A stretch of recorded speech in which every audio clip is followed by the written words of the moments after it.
Hey everyone, it's Kenlyn and welcome back to my channel. It's so good to be with you.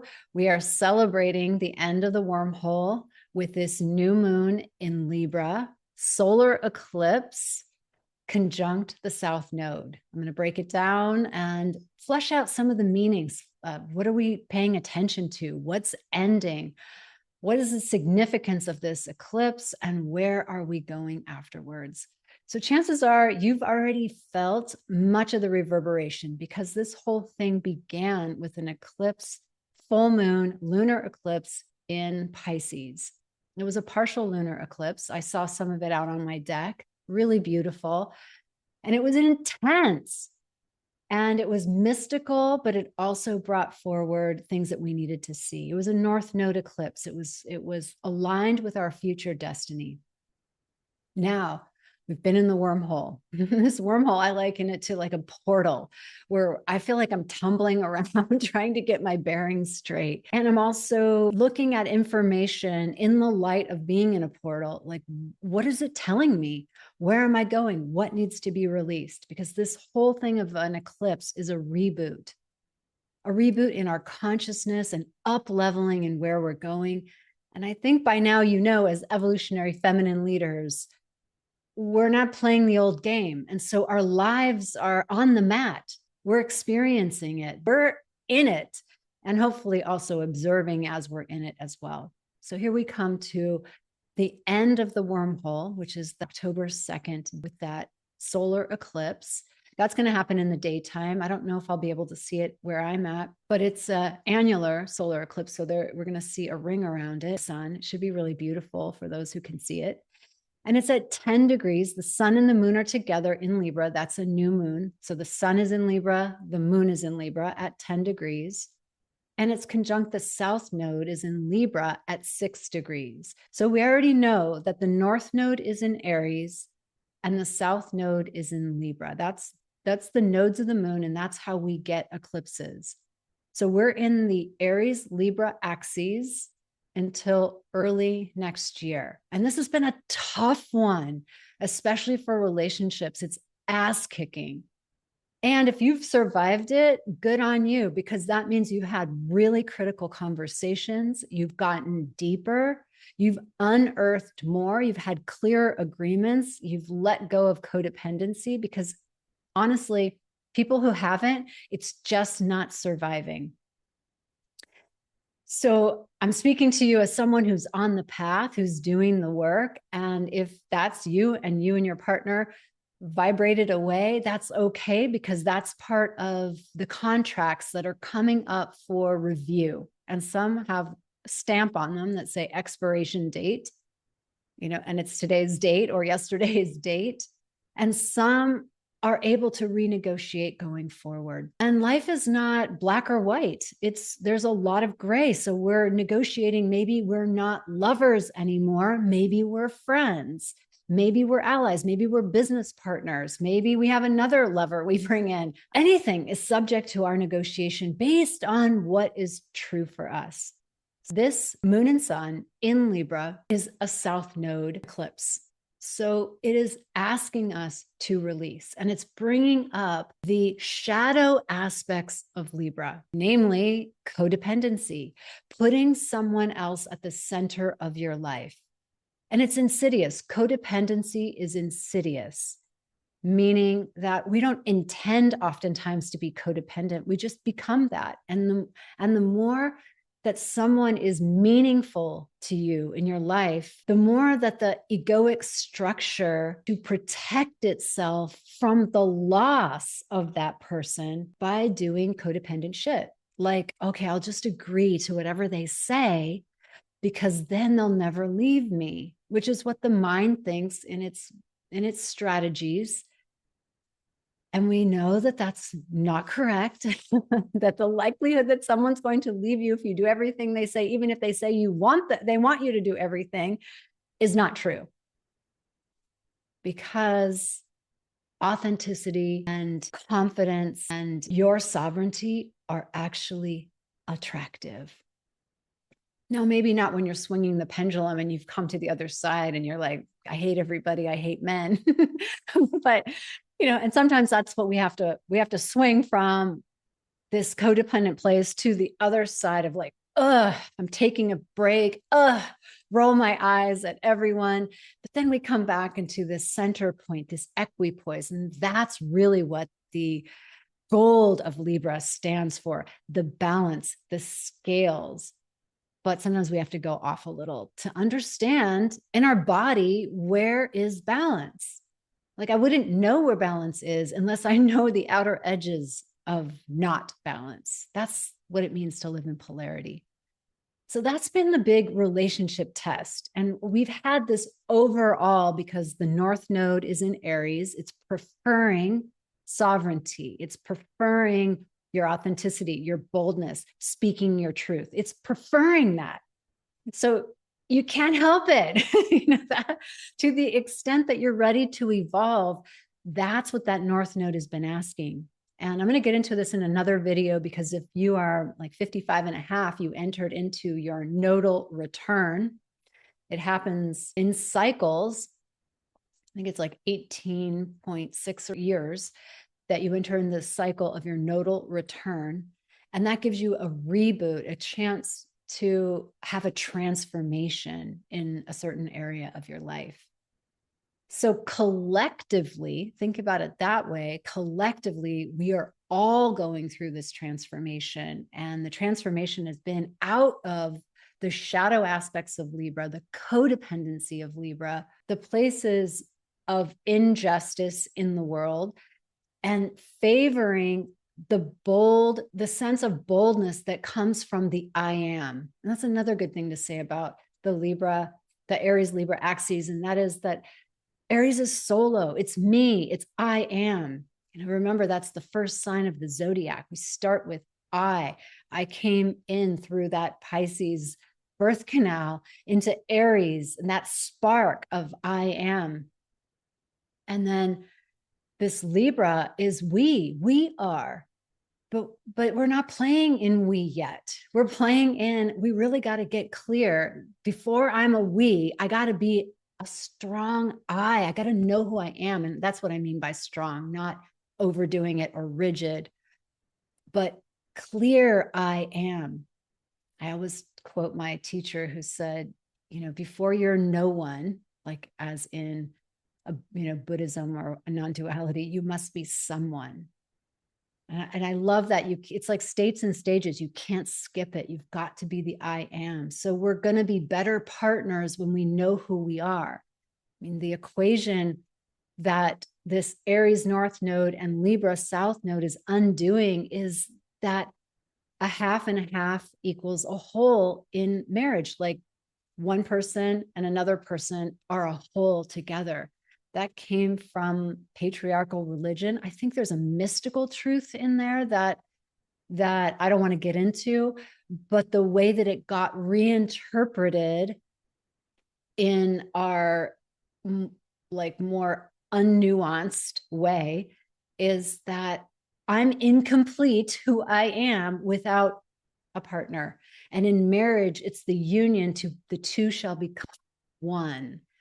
That's really what we're undoing with this Aries North Node.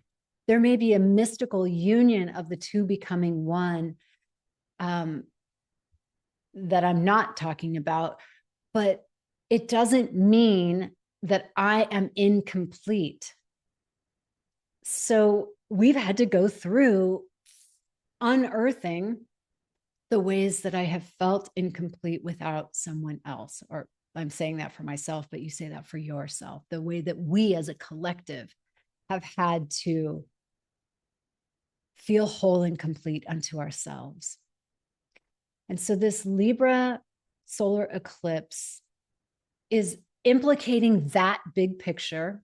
So relationships are in this, and letting go completion cycles of old ways of relating. Now, that can mean that your relationship stays intact, or it can mean that there's a new contract, or it can mean that it is over, because there are new ways of relating that want to come online. And then you can also take it in another level and look at where Libra is in your chart, what house. And that house will tell you another picture, another story about what's completing. I just did a deep dive into mine, and I'm just blown away at the nuances that track the things that I'm going through. So this solar eclipse, new moon, is also conjunct Mercury. So Mercury's in Libra in the game. And I think that's going to be really helpful to let us process, to talk it through, to journal it, to understand it. Remember, Mercury is the mind, the messenger. So we're going to get it, even though the sun is dark in this new moon, the moon is dark. There's a lot that's eclipsed, but then it will be revealed over time. And that's why the reverberations from these eclipses last even into 6 months. I mean, it's honestly going to change the way that we relate, period. This is closing out a cycle of Libra eclipses. So there's a part of your chart that you're truly complete with. Like the universe is not going to give you another chance to revisit it. So get the lesson. So determine where that is for you. We have, 12 houses, and they represent areas of our life. So take a deep dive. What area of your life can you see has been rebooted in a huge way? Where are you ready for a reset? So this is a big energetic release point that is going to unfold over time. And we're really in changes, upgrades, new choices. And I think that's where the new moon fits in. It's new choices that we're seeding through the letting go of the old. And the question is, what new choices are you ready to make? Maybe that's something that you can journal. And these eclipses provide these moments when, even when you're afraid, you're going to do it anyway. And especially if you're having a nodal return, like if you're around 55, 56, you are having a nodal return. And so you're going to have to take some leaps off the cliff. I'm not even going to say leaps of faith. You're just going to have to trust yourself. And I know so many of you have done that, like separated from your partner, moved to a new geographic location, set up a whole new business. I mean, kudos to you. And if you're listening and you're younger, I think 37 is also the time frame where you hit this, your nodal return. So you can find out online where your north node is and when you're having your nodal return. I'm going to do another video on that because it's so good. Okay, so I think there's a couple really juicy questions to ask ourselves, like what has been out of balance? Libra also is the sign of balance with those scales, and it can relate to the ways that we relate to others, create an imbalance of ourselves, and perhaps like our self-care is really out because the imbalance has had you care for others, but not care for yourself. That's a huge one that's being corrected right now in divine feminine women. So really, relationships are being corrected. These old patterns of not being seen, not being heard. I think there's a lot of people who have come out of narcissistic relationships. I think that's one piece that divine feminine women are coming out of. The second piece is this lack of self-care. And it almost takes like an act of God to get you to take care of yourself, because it's so ingrained that you get such a payoff being a martyr, not taking care of yourself. And the way you've gotten love, it's kind of like an Enneagram 2 archetype, right? Where you're going to get love through loving someone else. If you're happy, I'm happy. That's a total shadow Libra statement. So yay, that's what gets to get cleaned up in all of us. I mean, we can all use that. I think the other question is, where have I withheld parts of myself in relationship? So it doesn't mean that your relationship has to meet all of your needs. In fact, that would be a very immature way of looking at relationships. I love Dave Rico's work. He's a Buddhist psychologist, and he wrote a book called How to Be an Adult in Relationship. And There's an audio series of how relationships work. And he says that, you get, it's been a while since I've listened to it, but I think you get 30% from your partner. You get 30%. So what do you want to create with your partner with that 30%? And I did the math. When I listened to that, I actually did the math. Like, is he right? So I looked at all my waking hours, my sleep hours, how I spend my time. And sure enough, it was 30%. But it was actually, I was like, yeah, I don't even know if I would want any more than that. So when I hear people nagging that their partner, I don't know, can't do the taxes or doesn't finish the home projects, I'm just like, you get 30%. That's it. Do you want a tax man as your lover? Do you want a handyman as your lover? I mean, you get 30%. Why don't we have lovers as our lovers? Why don't we have real partner and companionships and then fill in with their strengths and then hire out for their weaknesses? Because wouldn't you want the same grace for you?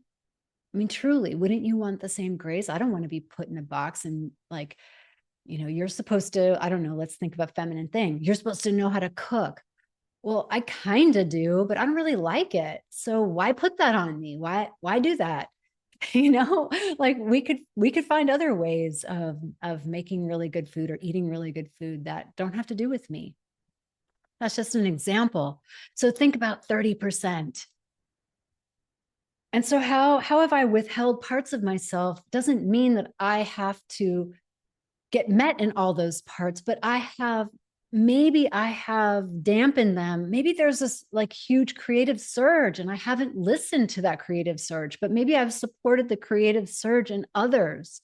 And I need to now get my butt into that pottery class or the gym or whatever. How can I support the other aspects of myself coming out? Maybe I'm a mystic and my partner is a scientist. Well, he doesn't necessarily have to believe in your mysticism. Maybe that'll be a deal breaker later, but we don't even know until you become really the mystic. And then more information will reveal itself. As you open up and you become more of you, it allows someone else to become more of them. And then we create an environment of acceptance. And I think ultimately that's where we're going, as we someday will have the North Node in Libra. And by that time, we'll know how to be because we've been initiated through this North Node in Aries. It's going to take us, quite a long time to get there because you think it's halfway across the zodiac and there it's 18 months. But, maybe our younger generation will see us modeling new ways of being. They'll take on new ways of being. And by the time they get there, they're going to be the ones in the crucible of the we space. How do we be a we? Okay. And then how about this question? How can I bring more of myself forward in a new way? I love that. How can you bring more of yourself forward in a new way? Spend some time journaling that. We've got some help, and the help is Venus in Scorpio. It's kind of like a dark goddess help. And then we have a water trine that's going to create some flow and movement as we take and live these answers. Let's live the answer and discover and experiment and see who we end up as. Because this Aries North Node is reconstructing your entire identity. And that's what's sloughing off at this eclipse. All right, so Venus in Scorpio, it's at 11 degrees, 46 minutes, and it's right in that party. And Venus in Scorpio, so Scorpio is the underworld, the sex and intense conversations and transformation. It's the part that likes to get real and dirty and get in the muck and say the thing that you haven't been able to say. So Venus, the planet of love, our abundance, our materiality, is visiting that energy frequency and amplifying it. Like, this is the flavor of love. And if your Venus is natally in Scorpio, then you know what I'm talking about. Like, you like to have deep conversations. And if it's not deep, it's just, you're like, you're out of it, you're over it. And this is also transformative. So this Venus is really going to help us transform. And I think unearth more shadow to really take a look at it. Like, is it trauma that stops you from loving like that? Is it fear? Like, somehow you've developed, a fear of intimacy, a fear of men, a fear of women, a fear of just being seen, anything, put whatever, a fear of, just put whatever in that line, and let's open the gate, the possibility for this Venus and Scorpio to excavate that, to show it to you. And then you get to have the courage, because what really strikes me about Venus and Scorpio is courage.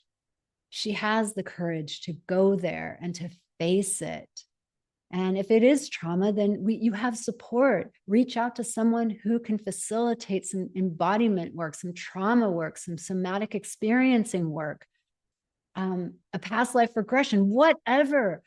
Follow the breadcrumb trails in your life, because this is a beautiful time to clear some of the shadow, to bring it into the light, so that your relationships are cleaner and clearer and more true.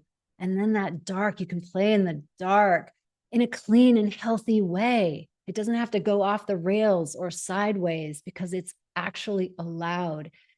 And it's contained in wholeness and in truth. So Venus and Scorpio can be very juicy. I think what we're doing also is we're reprogramming ourselves of how we experienced, or what we think we need to do to get love. And that's part of that Libra Aries axis, that we have compromised ourselves to get love. So Venus and Scorpio is saying, what story do you have around what you need to do, or who you need to be to get love, or to be attractive to a man or a woman or a person that you want to be in relationship with? Maybe that is conditioned. Maybe that is a belief that you've made up by your observation of the world, but something opposite could be true, or something else could be true. So Venus is wanting to shatter that old programming. I think there's also some childhood wounds in there that Venus wants us to bring love to. She wants to excavate it and show us, because our woundings do not need to determine our level of happiness now in this moment. We, in fact, can alchemize those wounds to be the gifts that we offer. And perhaps they're there and have shaped us like wind on rock.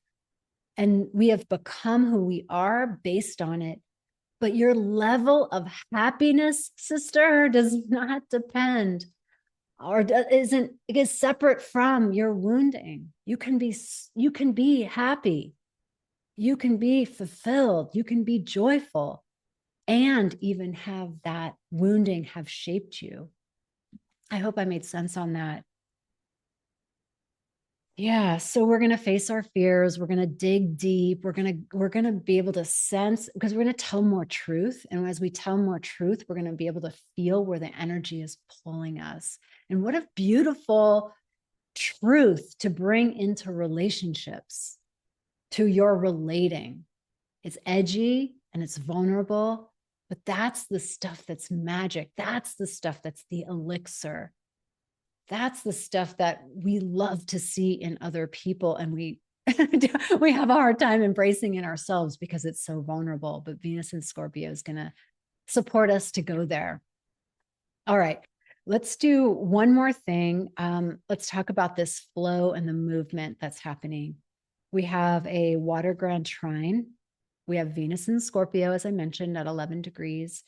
We have Mars in Cancer at 15 degrees. And I think that's where the childhood woundings are also going to come up.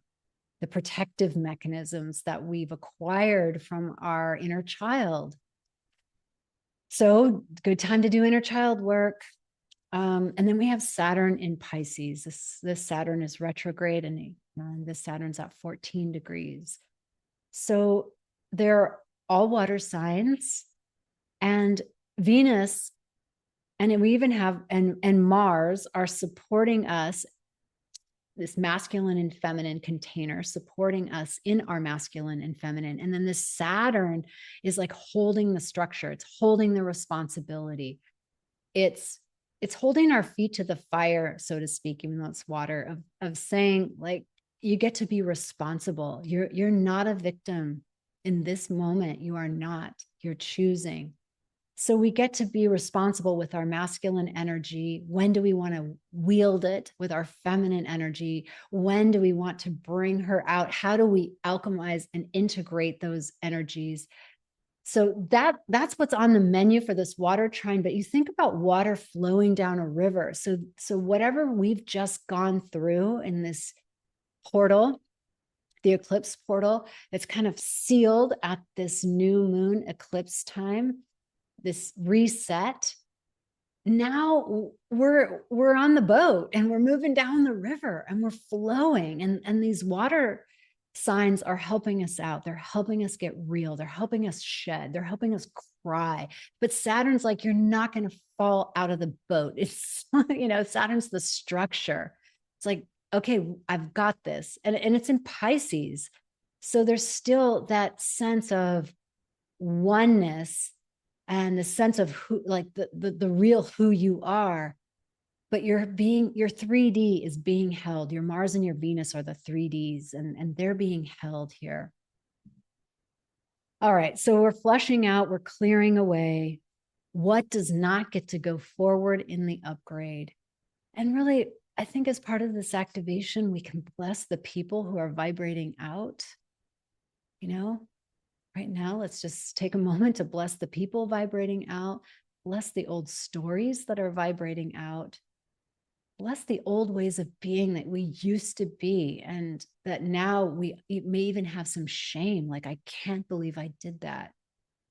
Let's bless that girl, that boy, that person, and send them love, because we're here now. We're who we are now. Everything has made us who we are, and we get to forgive ourselves for whatever it is and alchemize it. Let's bring it into a fire. Let's bring it into a purification, so that as we travel down the river, we're held. We're held in a new love, really, in a new love. So let's see. Yeah, there's a lot of karmic lessons here. I mean, this is what the South Node represents. So it has been helpful to me to take on that whatever's happening, it's karma, and I'm burning it up. And also this trine let me know that there's a way through. There's a way through. I will get to the other side, because the trine is like, no, we're going to help you get to the other side. Even if there's big emotions, even if there's crying, even if there's like things surfacing, emotions surfacing from childhood or the past, or memories like of who you dated in a certain circumstance, all of that, let that just be washed away. So do some kind of a purification ritual. You can use fire. You can also baptize yourself. You can go into a body of water and get it over your head and baptize yourself and declare yourself new and fresh, and really turn the page. I was doing a fire ceremony with a friend, and I said, this fire, we're turning the page. Like those old stories that you've told about your relationship, they're complete, and completion is a distinction. So we can complete all the time. It doesn't mean an ending. It means a completion. I am complete with this. So we may have to complete again and again and again as our mind wants to bring stuff back. My other teacher used to call it confirm the deletion. So we're just confirming that, oh yeah, that's complete. I don't need to tell that story anymore. I'm here now. Because a lot of us drag the past into the future, and we're just not going to do that. We really don't sabotage yourself that way, because what's here for you next is epic. We've never lived this before. It's epic. So we do have to let go of that baggage. So do a purification ritual. There's so much, right? It's so beautiful. And, get the upgrade. And don't be afraid to renegotiate, because this Libra wanting to come here, it's not an all or nothing. We sometimes forget there's an art of negotiation in there. This is probably a whole other video, but that we can come back and say, this no longer works for me, but this would work for me. How does that land for you? Conversation. And that's a higher octave of Libra. So don't be afraid to renegotiate the contracts, the sacred contracts that you're in right now. And even the non-sacred ones, the mundane contracts that you're in right now. All right, that's concluding our transmission for the new moon solar eclipse in Libra. It's big, it's bold, it's closing out a cycle, and we're here together. We can do this. So let's gather all the positive energy that we have generated and beam it out. May all beings benefit from the merits of our efforts.